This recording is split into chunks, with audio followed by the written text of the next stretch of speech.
ate nze nebaza Allah nendaba ensonga nenjibagamba ne mummanyira ne munvuma kati olwo lwemmanye mwandeetako kati olwaleero mwatandise okutaggulukuka bano bamayiga muvume abo bonna bamafiya abo muvume nga bwe mwagala nga bamayiga kubanga balina ebyabwe byebaagala okuyisaawo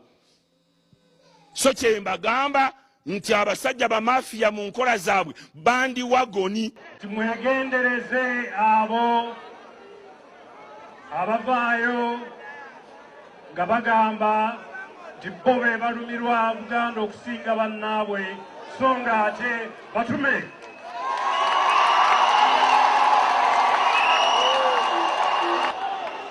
baagala bawe ekifaananyi nti bo be balwana okulaba nti banyweza empagi za Buganda so nga ate bazze kuzinafuya n'okuzitemawo. Ndowooza ekikyenjogedde mukitegedde bulungi. Okugabana obuyinza tusobole okwekolera ku byaffe. Ebimu ku bigambo ebisuubirwa okuba nga bye byaviirako Ssaabasajja ebitukula maka ebyazaalira ku nsiko oba oliawo okusinziira ku bannayuganda ebigambo bye bavaamu naddala ku mbeera ne ku bulamu ebya Ssaabasajja ebigenda maaso essaawa zino. Ampuliriza omwaka ogw'emabega 1972 sooka oli ebigambo bino katono nnyo nkusumululira otegeera embeera. Okusinziira ku byafaayo mu mwaka gwa 1972 Abanyarwanda abawerera ddala emitwalo 10 baali bamaze okuyingira mu ggwanga Uganda era nga bano baali wansi wa kabaka waabwe eyali amanyiddwa nga Kigeri. Kakadi King Kigeri yakulembera Abanyarwanda okuva mu ggwanga erya Rwanda bano nga baali babunzibunzi era nga bamaze okubeera nga bagobebwa mu ggwanga erya Rwanda ne babuddamizibwa mu nsi Uganda. Ono yakuba press conference ku International Conference Center mu kibuga Kampala wabula kabaka waabwe King Kigeri yakuutira Abanyarwanda bano okubeera nga bawa Idi Amin Dada ekitiibwa n'okubeera nga bamugondera olwo lwe bali basobola okubeera nga bawangalira mu ggwanga Uganda. Era okuva olwo abantu bano baabukala mu ggwanga Uganda. Essaawa zino ampuliriza bano bakiraiminga nti bannayuganda abawedde emirimu era bano basaba paasipooti zibaweebwe eza Uganda mbu kubanga bannayuganda. Kaakati nno mukwano gwange ampuliriza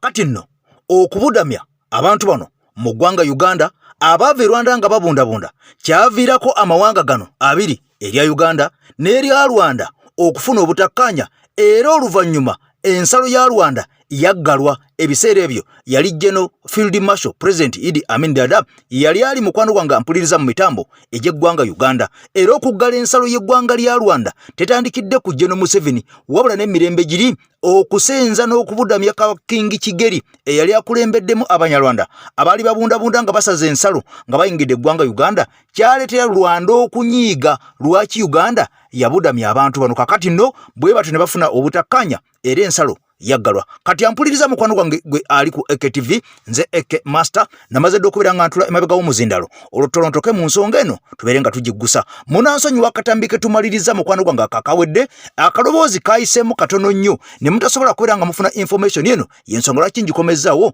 mu katambi kaffe ak'olunaku olwaleero osobola okubeera nga okitegeera. Nze Eke Master mukwano gwange mpuliriza tutambula n'omulongo waswa. Omulongo ono mukwano gwange mpuliriza mukumi wa Kyoto. Omusajja ono nga oyina embeera ekulemeredde embeera ekuzitoweredde tolonzalonze namba nga bw'ogiraba ku screen yawo mukwano gwange mpuliriza eyo eri mu kkala eya bbulaaka gikooneko bukoonyi ng'embeera ekulemeredde tiketi zaakulema okufuna visa zaagaana emirimu gyagaana promotion zaakulema. Omusajja ono ayina ekyogo kafungula nkete ajja kuteeka mu kyogo era ajja kukumira ekyoto oba oli embeera osobola okubeera nga ogivunduka. Embeera ya Ssaabasajja Kabaka mu Namibia ekyakutte wansi ne waggulu y'ensonga lwaki mukwano gwange mpuliriza nsazewo nkera okukolera akatambi kano enkola yange ya bulijjo sija kubeera nga nkola akatambi. Abasajja abatolontoka olunaku lwa Mande abakulira ebika eby'Abaganda bano ne basalawo ne beesula mu ddene ne bagenda e Namibia okulambula Ssaabasajja Kabaka Ampuliza gye bukedde olunaku olwaleero n'essaawa zino bano nga bakyakonkomadde wabula bano jjukira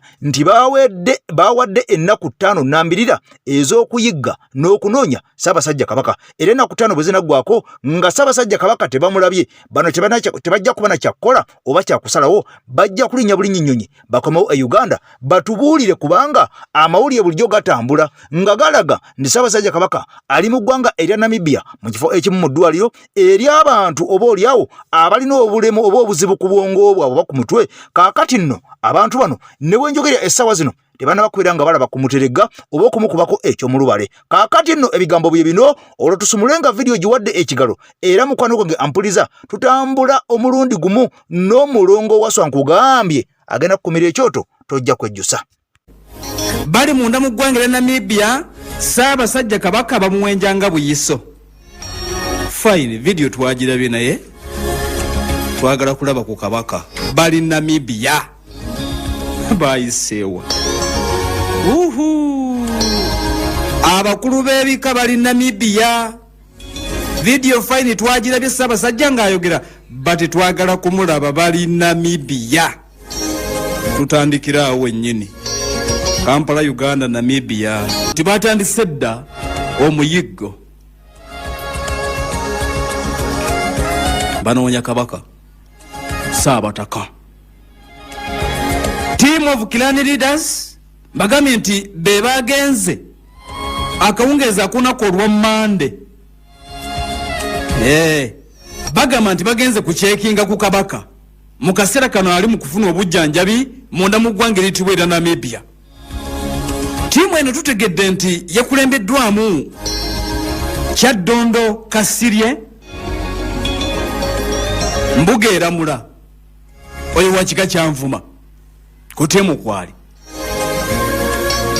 basuubidde okumala ennaku zigenda kubeera 5 nga bamuwenja buyiso bagamba kati we bituuse kati muwenjo enju ku nju kibuga ku kibuga kyalo ku kyalo twagala Kabaka bye batugambye tubiwulidde naye twagala Kabaka aka video twakalabye naye twagala Kabaka tiimu bagambye nti ekulemeddwamu akulira ekika ky'Envuma gwe bayita Kyaddondo Kasirye Mbuga Eramula abalala abamulekeddeko kuliko Mawesano Deusi Kyeyune kika kya Ŋŋaali Namibia Shiba Kakande ow'ekika ky'Engeye ku tiimu kwali kati nno mu mbeera y'emu nsonga ndala international bano bali codinga music Ampuliriza ow'omulembe nnyo ku ssente ntono ennyo naddala gwe boyina olimbanga lwa struggle ate gwe bakusalirako nnyo basangibwa Makindye ng'oyise ku madirisa n'oyambuka ne ku kkooti eri ng'ewalira gadi bakooneko ayagala audio ne video Ampuliriza gendayo ko nakugambye ennamba sinabakubeera nga ngifuna bwe naagifuna nja kubeera nga ngikuwa kakati n'ebigambo bye bino mukwano gwange Ampuliriza Ssaabasajja Kabaka bikutte wansi ne waggulu kaakati amawulire gamaze okubeera nga gazuuka era nga galaga nti olubiri lwa Ssaabasajja Kabaka mukwano gwange Ampuliriza wali mu Bulange Mmengo ebigambo byandibanga mukwano gwange byayonenese dda era nga enteekateeka zaamala dda okubeera nga zigibwako emikono oba olyawo omwezi oba omwaka guno we gunaggwerako olubiri luno okusinziira ku mawulire ge ŋŋenda okubeera nga nkuwa n'akatambi ke ŋŋenda okubeera nga nkuteeramu lwandibanga abasajja bataddeko pulojekiti bwaguuga amawulire gaagano gafulumye era mukwano gwange obutasukka mwezi gwa 8 omwaka guno bwina amaze okubeera nga munnange yeyerula ng'alaga nti wooteri gali kwoleka oba gaggadde yandizimbibwa mu lubiri Emmengo ate nga wooteri eno eyinza okuba nga si ya Bwakabaka bwa Buganda oba nga si ya Ssaabasajja kaakati ng'oggyeko okubeera nga bagenda kubeera nga mukwano gwange bateekako wooteri gaggadde wano balaga nti waliwo ne projects endala ennene empitirivu ezanditula ku lubiri luno ng'ani agenda okubeera ng'aziteekako musiga nsimbi mukwano gwange amanyiddwa nga mukwano kaakati nno ebigambo bino byongedde okubeera nga biwawaza amatu ga bannayuganda n'okubeera nga bitweraliikiriza n'okubeera nga bitutiisa kubanga abamu twekanze nnyo okubeera nga ebigambo bino byamaze dda okubeera nga bijja katale oba nga byazze dda nga biyita ku mutimbagano kaakati nno kyandibanga kiraga nti embeera Ssaabasajja Kabaka gy'alimu yandireba mukwano gwange okubeera nga evaawo kaakati ne twambulira mu mbeera eno oba oliawo nga bw'olaba nti bannayuganda naddala abo abali ku ttaka lya Ssaabasajja Kabaka mwenna mujjukira abantu ba wano e Nansana mu Lubigi abaasendeddwa ng'ate bali ku ttaka lya Buganda era nga basinga balina n'ebyapa kyapa mu ngalo era nga basinga bafuna ne pulaani okuva ku districts ezibakkiriza okubeera nga bazimba naye kyannaku nnyo abantu bano baasendebwa nga Ssaabasajja taliiwo ku ttaka lye. Kaakati nno ng'oggyeko ebyo ebyokuba nti bannayuganda abafuna mpola abawejjere baamala dda okubeera nga basendebwa era nnema neeyongera okugenda maaso n'okubeera nga ewooninga n'abantu abalala bonna abeesenza ku ttaka wabula Erias Lukwago nga ye mmeeya omuloodi ow'ekibuga ekikulu Kampala yaddukira mu kkooti n'awawaabira nnema eno era n'alaga nti ayagala eyimirize bunnambiro nnyo ekikolwa kyali egenda maaso n'okubeera nga enyigiriza bannakampala bannayuganda abantu abo okubeera nga babasenda okubajja mu bibanja byabwe okubagoba ku mayumba gaabwe okubafuula babondabonda mu nsi yabwe Uganda. Kaakati nno ebigambo bino nkusaba onneegatteko n'obuwombeefu tukkirire mu katambi kano bw'onaakawulira mukwano wange mpuliriza ebigambo ojja kubeera nga naawe amaanyi gakuggwa nga nze naddala gwe atayagala tubanje kabaka atayagala kuddamu kulaba kabaka kyannaku nnyo buli ogaana okubeera ng'obanja kabaka obanga agamba toyagala kuddamu kumukubako kyamulubale. Kaakati nno ebigambo bibino ate nga byolekedde lubiri oba oliawo lwandisaanawo. Bassebo ne bannyabo musabe nnyo mulwane nnyo kubanga nga 15 ba 18 omwezi ogw'omunaana omusajja ono ayagala lubiri lwe yaga nti yagula Museveni atekemu projekti zino bakugamba nti Aga Khan yayagala olubiri lwo naye olubiri lno Aga Khan mmanyi Museveni ne Salimu Sale ne Sam Kuteesa muno baagalamu ekisawe ky'ennyonyi baagalamu eddwaliro ku international level baagalamu n'ekiriro ky'emmere oba n'ekisulo kye bayita hotel mu Lubiri e Mengo ne bino byonna balina bikola ng'amaze okusaanyawo Ssaabasajja Kabaka mayiga ku ndagaano ezimu ezaakolebwa mu kutundu bw'okuwaayo Lubiri lino yafunako essente enkalu obuwumbi 12 obw'ensimbi za Uganda obuwumbi 12 ku nsimbi za Uganda balansi yenna oba ssente essente zisigalayo zonna bagenda zimuwa ng'amaze okubasayiningira okubawa ettaka lino. Jjukira naye ayinamu ebitundu 2 ku buli 10 ku migabo ekigenda okukolebwa ku bintu bino bulungi nnyo mu Lubiri lwa Kabaka olwa Mwanga e Mengo. Loza mutegedde bulungi. Akati nno musiga nsimbi amanyiddwa nga Aga Khan. Sore mbadde nkugambye mukwano naye Aga Khan. Mwena Aga Khan mumanyi mu ggwanga Uganda ono ayinamu eddwaliro mu ggwanga Uganda ono ayinamu amasomero. Kaakati nno ampuliriza nga bw'owulidde ebigambo byamaze dda okubeera nga bitandise okubeera nga biyitingana. Jjukira ebigambo ebiseera ebisinga nti ewali omukka tewabula muliro era bangi we basonga ennyo olunwe ebiseera ebisinga ekizimba wekyabikira. Kaakati amawulire gatandise okufuluma nti mu Lubiri abasajja balintekawo ekisaawe ekitonotono nga kino kisobola okubeera nga kigwako ennyonyi oba oliawo ziri ezitali nnene nnyo naye ennyonyi entonotono nga zinnamunkanga nga zicopa n'ennyonyi oba oliawo ezigwa mu kkowe eri ekika eryo. Kaakati nno nga bakulaga nti baagalako n'eddwaliro oba oliawo nga bwe mukimanyi nti mwenna omusajja amanyiddwa nga Aga Khan bizinesi ziri 2 adiringira mu masomero ate era ono adiringira n'ebyobulamu ge bagayite amalwaliro. Kaakati nno nga mu mbeera eno ne wooteri bakugamba nti tebuzeewo era ebigambo maze okubeera nga obiwulira nga bifuluma kyokka nga gye buvuddeko emabega mwenna mujjukira ne bakolera akatambi ku AKTV Media Uganda nga nze AK Master. Kaakati nno ne nkulaga nti gavumenti yali emaze okubeera nga emalirira okufungiza era nga bano baali bamaze okubeera nga bateekateeka etteeka nga bagenda kubeera nga balifulumya oba oliawo nga liyita minisitule ey'ebyettaka. Bano nga baalaga nti gavumenti yaddemba okubeera nga ewamba ng'etwala ettaka n'okubeera nga ekozesa ettaka erya munnayuganda yenna ku mutendera gwonna ng'eyagadde wabula nga tekuwadde yadde omunwe gw'ennusu yadde n'ekikumi oba oliawo ggwe ogende bugenzi mu kkooti owaabe olwo gavumenti yerowooze weeryagalira ekusasule ate nga yeesinzira ku ssente zewulya zeyagala okuwa okusinziira ku kifo ekyo kyebeetutte n'ekikozesa. Kaakati bino ebibaddewo nti ettaka lyange gavumenti okubeera nga erikozesa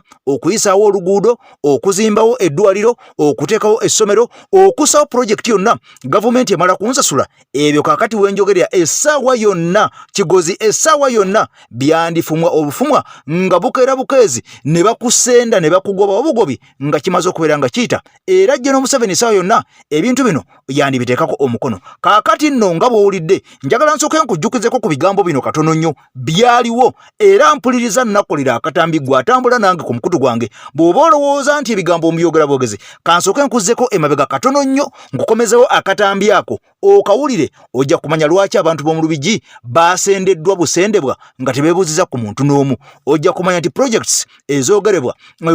okuteekebwa mu Lubiri ng'eddwaliro ng'ekisaawe nga mukwano wange hoteero gali kwoleka byandibanga bino bitandise okubeera nga biteekebwa mu nkola okusinziira ku ggulire lino eryafuluma gye buvuddeko tukwatagane oliwulire nga vidiyo giwadde ekigalo. Ku minisita omubeezi avunaanyizibwa ku mayumba n'enkulaakulana y'ebitundu Chris Balyomunsi baliko enkyukakyuka ze bagenda okukola mu tteeka ly'ettaka eziwa gavumenti olukusa okukozesa ettaka ly'omuntu wadde ayagala oba tayagala nga zirinze kukkiriziganyizibwako olukiiko lw'abaminisita. Muzimu ku nnongoosereza ezireetebwa mu tteeka ly'ettaka gavumenti ejja kuba yaddembe okukozesa ettaka ly'omuntu yenna lyeyagadde. Tutambula n'omulongo waswa lumala nsonga nkugambye nti ono omuluuta nsozi ajja okubeera ng'akomalirawo ensonga yonna ekaluubiridde. Akatambi nga bw'okawulidde nze kennyini nze nsazeewo nkasaleko nkakomyawo kubanga kye mbadde njagala osobole okubeera nga otegeera nti essaawa yonna bwe basenda abantu ampuliriza kyandibanga kino kitandise okubeera nga kiteekebwa mu nkola wabula bino byonna byaliwo mabegako era ng'obutambi twajja tububalaga era nga tubukola. Kaakati nno mukwano gwange ampuliriza twandibanga yessaawa okubeera nga bino bitandise okubeera nga biteekebwa mu nkola. Abantu bangi muze mbawulira abasendeddwa n'abagobeddwa ku bibanja byabwe eyo mu bizinga era nga kigambibwa nti gavumenti ebizinga bino ebisinga ebikozesa okusimba ebinazi oba oliawo yo nga bwe beesazeewo. Kaakati bannayuganda bonna abaliyo we beeyagadde efuumuula bafuumuule bangi ne bawa essente yo zeewulira zeeyagala bwe beeyagadde eyinza n'obutakuwa kubanga bakugambye mu katambi nti gavumenti ejja kuba yaddembe okukozesa ettaka ly'omuntu oba ayagala oba tayagala oba yagadde oba tayagadde oba ddembe oba kifuba. Kaakati olwo oluvannyuma gw'oli wa ddembe ogenda mu kkooti okusinziira ku ssente gavumenti ze ne beesazeewo okubeera nga ekuwa kyokka nga ate mu kukugobawo obugobi tejja kubeera nga yeebuuza ku muntu yenna. Kaakati ebigambo byebyo ampuliriza nga sinaba kubeera nga tweyongerayo nkusaba vidiyo nosooka ogimpere ekigalo era ompya nkusaba osubscribinge. Guno gwe mukutu gwaffe ogw'enkyukakyuka ogw'omuntu wa wansi omuntu nnakunkunyedda omuntu oyo ampuliriza akyalina obwetaavu okukyusa ensi ye kyokka nga bwe twogerera ampuliriza ensimbi ez'omuwa omusolo zijagenda mu maaso n'okufa ttogge nga entungo eyiika. Kakati nga wentuukidde wano ampuliriza nga twakamala okulaba omusajja amayidwa nga Mathias Mpuuga ne banne abalaba komishona aba Paaliyamenti ya Uganda nga babulankanyizza akawumbi kalamba n'obukadde 700 era nga bano baagabana obukadde 400 okuggyako Mpuuga yafuna obukadde 5. Kakati nga ssente zino baazeewa mu lukujjukujju oba oliawo obumenya amateeka. Kakati wenjogerera essaawa zino ng'amawulire amalala gamaze okubeera nga gafuluma nga waliwo omubede omulala omunene omulala mu gavumenti ya General Museveni ampuliriza ono ng'amaze okubeera nga naye akakasibwa nti yabba obukadde 500 ampuliriza mu ministry emu. Kaakati nno nga enkola yaffe bweri nakugamba nti ku AKTV tukuŋŋaanya amawulire gano g'olina okubeera nga otegeera eyo gy'oli oba wagategeerako oba tewagategeera ne tugakuba ttooki ne tugateeka ku mmeeza ne tugatematema nawe nosobola okubeera nga osharinga naffe message eno oba oliawo gwe atasobola kubeera nga okitegeera. Nkugambye nti vidiyo eno gyempeera ekigalo olwo buli munnayuganda yenna gy'ali asobole okubeera nga efuna mileage asobole okubeera nga afuna obubaka buno. Bannayuganda mwenna abatugoberera mu ggwanga lya Switzerland, America, Bungereza, Europe yonna mwebale nnyo mwebale ddala ku ssaawa ali ettake ku ssamawanga amalala ga Africa ne Asia mwebale nnyo mwebale ddala. Abaana bali mu kyondo kya Bwarabu mbagala nnyo mwebale tugoberera abatuwabula mwebale nnyo mwebale ddala ku AKTV Media nammwe mwenna abateeramuko ku mafuta tubasiima nnyo. Kati wulira ebigambo bino ampuliriza obubbi obulala buubuno oba obadde okyatenda Mpuuga kati njagala olyeko na buno. Saga endala ngerimu ensimbi obukadde 500 nti abakulu ogenda maaso n'okulabika nti bazeegabira yiino egenze maaso n'okuba nti eyingiddewo era nga birimu minisita ow'ensonga ez'abamusiga nsimbi gwe bayita Evelyn Anite si ye yalidde yalumiriza abaalidde. Minisita Evelyn Anite avudde n'agenda maaso n'okuba nti ategeeza n'agamba nti sigenda kubivaako sigenda kuntwala mu kkooti mwali 5. wenataddeko Pal FM ekulira omuntu wa bulijjo kakati abakulu mu kitongole ekiyitibwa Uganda Investment Authority ekivunaanyizibwa ku kusiga ensimbi mu ggwanga Deputy Director General bamuyita Paulo Kyalimpa avudde n'agamba nti ngenda mu kooti. Oyinza otya ogamba mbu twalya ssente obukadde 5 twazeegabira mu kitongole ekyo. Kakati Deputy Director General mu kitongole kino nga bwe nkutegeezezzaako ye Paulo Kyalimpa avudde n'atiisatiisa okutwala minisita gwe bayita Evelyn Anite mu kooti nti yamukolako statement bwe yategeeza nti waliwo ensimbi obukadde 145 zeyagenda maaso ye n'abakulu abalala mu kitongole kino ekya Uganda Investment Authority zebagenda maaso n'okuba nti beegabira nti ensimbi zino bazijja ku billions 871 loan. Zino ensimbi aba Uganda government ya Uganda yagenda maaso n'okuba nti ezifuna okuva munda mu ggwanga lya Bungereza UK Export Finance omwaka 2019. Kati okusinza ku minisita ono Evelyn Anite agamba nti abakulu bano kye baakola ku nsimbi zo Uganda zalegera maaso n'okuba nti yeewola billions 871 nabo baafunako kintu kidogo wa bukadde 545 buli omu, kintu kidogo.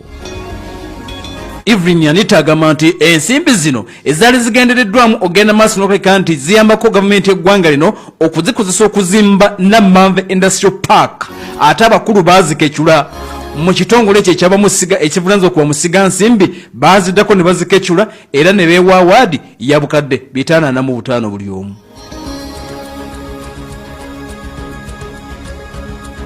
Kakati okusinziira ku bitugenda maaso n'okuleka nti ofuna minisita Evelyn Anite yavudde n'agenda maaso n'okuba nti asaba sitaafu bonna abaali mu nteekateeka eno y'okufuna ensimbi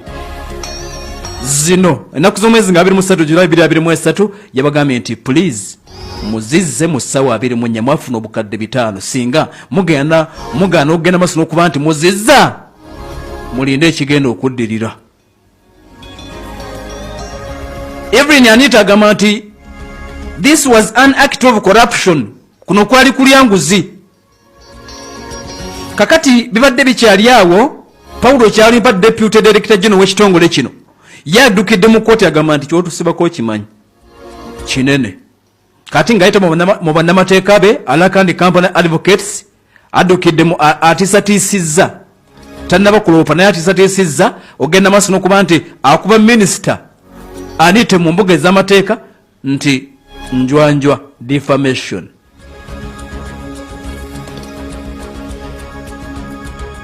Kale ebintu webito bigenda maaso n'okulabika nti bitambula. Minisita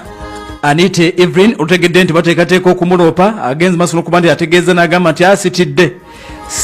yadde omulundi gumu n'akatono obujulizi mbuyina abakulu beegabira obukadde 555. Kale ng'eggwanga libadde likyali mu ssaga ey'abakomishona aba palamenti okwegabira ensimbi obukadde 5,500 n'ebikumi 400. Kaakati ate n'abakulu abalala mu ministry evunaanyizibwa ku bamusiga nsimbi mu kitongole kino ekyabamusiga ekivunaanyizibwa ku bamusiga nsimbi Uganda Investment Authority. Kaakati waliyo abakulu babalumiriza nti bwe baafuna looni okuva e Bungereza ya buwumbi 871 abakulu kye baakola beekubako enfuufu buli omu n'amegulako. Kuno kwali kumegula buli omu n'amegulako obukadde nga 545 bagenda maaso n'okuba nti beekubako enfuufu oba oliawo. Ensimbi zino zaali za kuyambako mu kuzimba Namanve Industrial Park.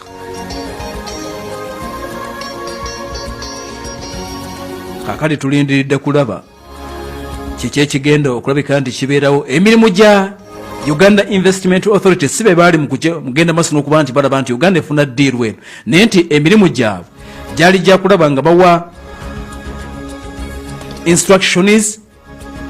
mu project eno ng'egenda maaso n'okulabika nti ekolebwa e Namanve era nti bino bye bagenda maaso n'okuba nti bakola ate byalwo nawo ne kiviirako ne contract egenda maaso n'okuba nti esazibwamu nga 29 omwaka ogwa 2022. Kaakati nti bino byonna bye byaviirako. Kaakati nno mukwano gwange mpuliriza nakugamba nti obulabbayi obubbi okukusa omusimbi gw'omuwoomusolo mu ggwanga Uganda tegakyali mawulire kaakati. Essaawa zino abasajja n'abakazi ensimbi bazirya kyere. Wabula njagala nnyo okimanye ampuliriza nti ebiseera ebisinga buli lwabeerawo ekintu ekigenda mu maaso nga kinene nnyo, diversion tozeewalanga. Diversion teweewuunyanga ebigambo ebibeera nga bifuluma oba oliawo eby'okumu amawulire ag'okumu gano gabeera galeetawo agamu diversion, naye ng'oba oliawo waliwo ensonga ennene ezibeera ziyitawo ezibeera nga zikukusibwa emmanju eri. Kaakati ffe tulobere ku diversion zino. Njagala ojjukire nti waliwo obuwumbi 300 birambirira obwakwatiddwa ne bugibwa mu nsimbi ez'omuwoomusolo ezibadde zigenda okuyamba Munnayuganda okuzimba amalwaliro, okuteeka eddagala mu malwaliro, okuzimba amasomero n'okubeera ng'oba oliawo enguudo ziterera. Essente zino General Museveni yalagidde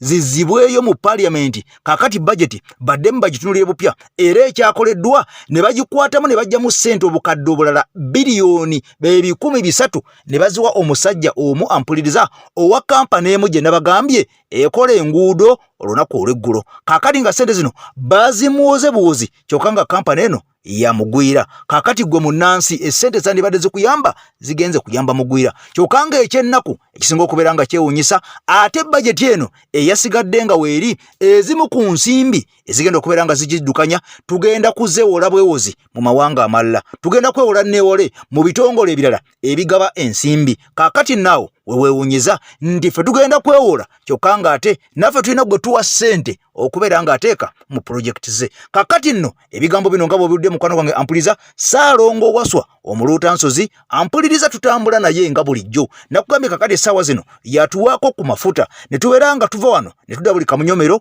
okutuusaako ebinyuvu by'oteekeddwa okubeera nga otegeera kubanga kyatteeka kitukakatako okubeera nga tukutuusako eggulire buli lunaku olukya ku nsi kuno kubanga Uganda bw'etaakola ogwo yandifundikira nga egenze ebigenda mu maaso bingi nnyo mu nsi yaffe oba oliawo by'osaana okubeera nga otegeera. Naddala gwe mukwano gwange atambula n'omukutu gwaffe ogw'enkyukakyuka gwa AKTV ogw'omuntu wa wansi. Kaakati n'olw'ensonga eyo abasajja aba Nsonga Ndala International nkugambye balikodinga music era ku audio ne ku video bali makindi eri luwafu wansi nga ewaragadi. Ogenda n'obanoonyako naddala gwe ayagala okukola omuziki ogw'enkyukakyuka tujja kubeera nga era tugukuzannyira bw'onooba nga okoledde mu studio eyo mukwano gwange ampuliriza. Era n'ebirala bingi nnyo omusajja ono byagenda okubeera nga abatuusako mu maaso awo katono nnyo kubanga ono patina munnaffe tutambula naye. Kansooke nkutwaleko katono nnyo ew'omulongo Waswa ampuliriza mu Luutansozi osooka oli obaka buno oba obadde olinamu akanyegenya ojja kakasa ensonga eno nti omusajja tasiika binyomo wabula ono waddala.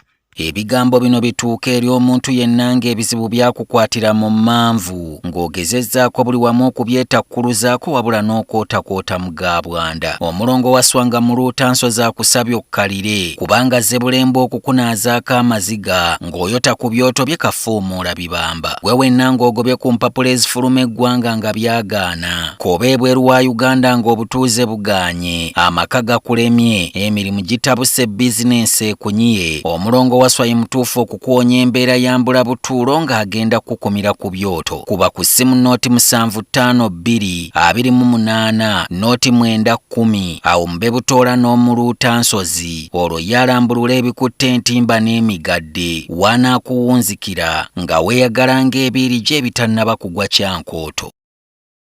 Kati nno genda oyote ku byoto kafuumuula bibamba ew'omulongo Waswa omuluutansozi. Ebigambo mbikubuulidde kaakati olyejjusa wekka nze ogwange guwedde. Ampuliriza nja kwongera kubeera nga nkutwala butereevu mu bubbi obulala ate era mu bulabbayi obulala oba obukanuzi obulala. Nakugambye nti eggwanga Uganda ampuliriza buli tubeera nga tulina ekintu ekigenda mu maaso nga kinene nnyo emabega eri wabeerayo ekirala oba oliawo kye tutategeera naye nga nakyo kiba kigenda mu maaso kubanga Uganda wano mwena muze mulaba abasajja n'abakazi abaakwatibwa gye buvuddeko bano nga babadde babaka ba Parliament era nga bakyali babaka ba Parliament bano nga baavunaanibwa emisango egy'okubba ensimbi n'okuwutanya omuwoomusolo. Kati amawulire galaga nti abantu bano ampuliriza amawulire ag'ekyama galaga nti abantu bano ate bajiddwa mu kkomera abamu ne batwalibwa mu State House. Uliriza ebigambo, ne batwalibwa mu State House okusinkana General Museveni. Twebuuza bagenze musinkana kubagamba ki bagenze musinkana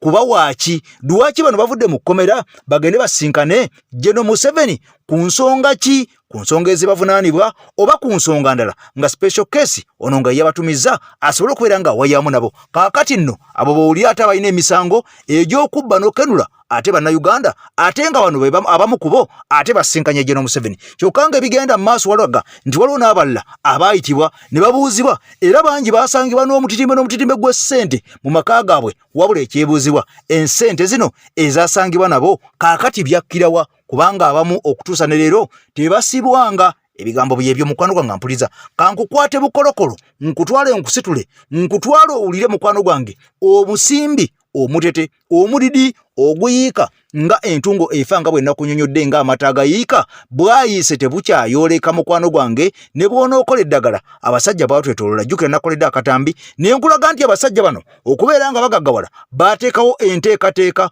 okuviira ddala eyo mu masomero ng'abaana baabwe olufuluma bwe bati buli mwana aweebwa miliyoni 2 wabula nga babimuwa gwe tomanyi ng'essente zino za ntandikwa kaakati era be bano boolabayo ku byalo ne mu bitundutundu ebirala yonna nga bawola ssente be bammanerenda wabula ng'ekigendererwa kyabwe okuwola ssente zino bakuteekamu amagoba amayitirivu ennyo osobole okubeera nga olemererwa okusasula ssente zino olwo byoba osinzeeyo omuli ekyapa omuli kaadi z'emmotoka omuli endagaano z'ebyalo omuli endagaano za bizinensi abasajja bano ebintu bino babyeddize babitwale bukolokolo gwe nga tobanja kakadino ke kakodyo era nga bwe nakugambye nti omuko odwekerwa bwogo ono nga yebbawo omukyala omuwala omukulu ewa Mwami Museveni yagamba nti bo enteekateeka zaabwe balina kwavuwaza buli munnayuganda yenna kasitaaba nga tava ku kyalo waabwe kasitaaba nga tava mu lujja lwabwe balina okumwavuwaza afuuka omunaku ng'abakolera nga bo bwe balangira kaakati no mukwano wange mpuliza sijja kubeera nga nsukkawo wano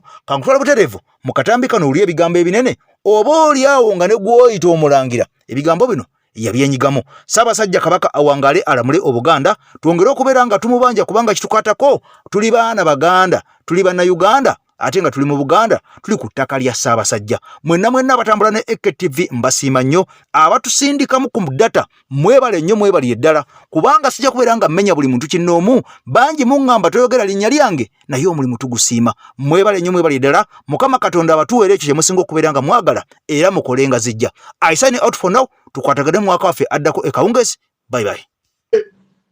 Musenero nangamba mwana wange sente ezo saaziryako kankubuulire sente ezo Museveni yagamba Musenero sente ezo aziyise ku akawunti ye endala aziyise ku akawunti ya baba wa Musenero zigende Museveni wazaagala wewa byenjogera mbimanyi kati gwe bw'oba otunula olabanga Musenero ye yatubba naye emabega wa Musenero waliyo Musenero emabega wa Pineti waliyo Pineti wa kikofiira kati bwebatyo gwe batubbye naye bw'obagoberera tosobola balaba wano Museveni kyeyakola ye yakola bw'ati yateekawo ebitongole nga bulaba alina CID alina anti-corruption unit alina anti-corruption court alina simanyi biki alina IGG alina attorney general bonna bakulaga balondola ssente ya muwi wa musolo naye nga Museveni kyayagala kwe kubika abantu ekifaananyi ekiraga nti agoberera amateeka ye yakulipolinga bano n'abawaayo kyabawadde Museveni nabba eggwanga ng'amaaso gammwe gonna galina kuggwera ku IGG oyo Betty Kamya bagenda omuwo bwa IGG nga za dodo ez'ettaka ly'ekkanisa y'omundeeba gye basuula bagizaawo ekkanisa yaddawo essente ezo basaba biliyoni 5 dodo ne bamuwaako 2 oyo ani Betty Kamya ne muka Amongi oli muka Obote muka mwana Obote minister wa NSSF oyo oyo omukyalo oyo omunene Betty Amongi simanya Amongi oli ani mukoke anyakena no Godfrey Akena Godfrey Akena obayo oyo ani mutabani wobote kati mukazi we Minister wa Lebo bale bandi wati era ali musagaza NSSF ye ne Betty Kamya ne babba sente ezettaka eryo eza dodo bali balina mbuno biliyoni 2 ne bagamba biliyoni 5 ne babba biliyoni 3 bwamala okubba biliyoni 3 ne bamutwala mu eri kubwa IGG ng'aliko ekigenge bali kye basooka okukola kukwata nga basooka mubbisa omukyala Jennifer Musisibwe yali ava nga resigninga okuva kubwa iddi bwa Kampala ofisi yagikwasa Betty Kamya ebiseera ebyo ye yali minister wa Kampala bino byenjogera tubaddewo nga tutegeera sibabulira history mbabulira bye naliwo nga tulaba nga nammwe mulaba era abamu ku mmwe mubijjukira yakwata wa Kampala Betty Kamya namukwasa akawunti zonna eza KCCA n'ayogera ne ssente zonna ezaaliko akawunti zaali mpitirivu ezaali zikuŋŋaanya ssente za KCCA n'amubulira ne ssente mu ddoboozi mu biwandiiko ne mu butambi n'akwata ebyapa 124 ebya Kampala KCCA n'abikwasa oyo omukazi Betty Kamya minisita wa Kampala era bw'amala okukwata kw'ebyo ebyapa kwe bajja okukwata Nakivubo ne bamweddiza ne bagamba mbuno bamuwadde hamu ebyapa ebyo 124 byonna baabisitula ne babitwala kuba baali bayagala dde okubba ettaka eryo bagabana ettaka eryo ebyapa ebyo byakwatibwa ne bitwalibwa mu ofiisi ya Karugire mukoddomi wa Museveni ne seefu namba mwebiringi manyi weewaawo Betty Kamya bwe yali ava mu Kampala tayina kintu n'eki kye yahandinga ova ewoyo omukazi Betty Amongi oyo muka Oranya Akena tayina kye yahandinga ova nga Jennifer Musisi bwe yakikola Jennifer Musisi yali transparent bwe yali awayo office lwaki bino mbikuletera okukulaga nti IGG oyo Betty Kamya tayina wanguzi gwayinza kukwatako kuba ye mubbi namba emu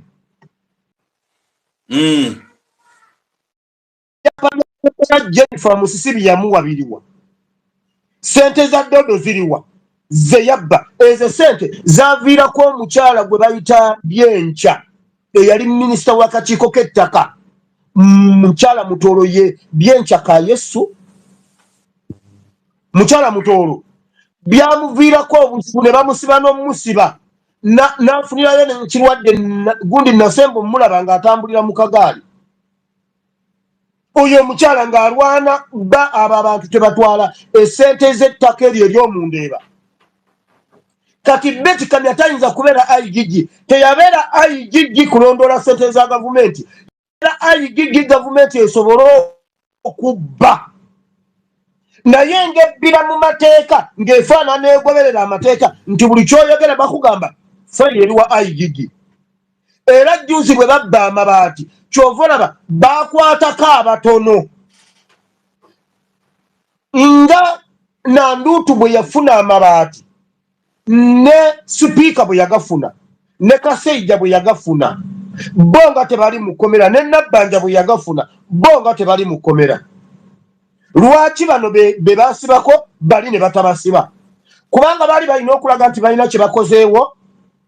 enguzi egende maaso era sipiika yagamba Betty Kamya tugeza n'ositula omutwe kubanga naawe ebibyo mbimanyi era baatula mu ofiisi aba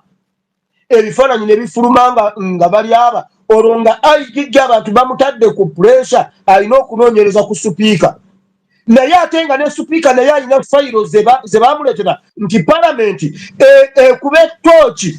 ku kaliisoliiso. Kati ogwo omuvuyo gwonna we gubeera waawo akabano ko ne kayisaawo ebyako nga mmwe muli mu legal part of it. Legal party ne mulinda ebiri mu kooti ne mulinda ebiri mu palamenti ne mulinda ebiri ewa igigi akabano ko ne kasooka kayisaawo ssente akabano ko ne kabba akabano ko ne kagaggawala bo bye baagala ewaffe bwe baagala influence bwe baagala influence ejje bwe bajogera leero enki etandikirawo mmwe ebyammwe bwe muba mubyagala gavumenti ebikole nga mugenda mu process minisita tannasayininga gundi agaanye okugira gundi yafiirwa gundi yanyampye gundi biki ne mumaliriza nga ebyammwe tebitambula ebyabwe bitandikirawo zeyandizeeni ekyo kyongera okubalaga Uganda tulina kununula abasajja abo abanyarwanda Uganda etumala naye tugifunzeemu lwakuba omusajja Magala yagamba abagagga 2 waliwo abantu 200 mu Uganda oba abantu 20 bagagga okusinga eggwanga lyonna. Eyo ye problemu y'eggwanga Uganda. Mukama kuwomukisa.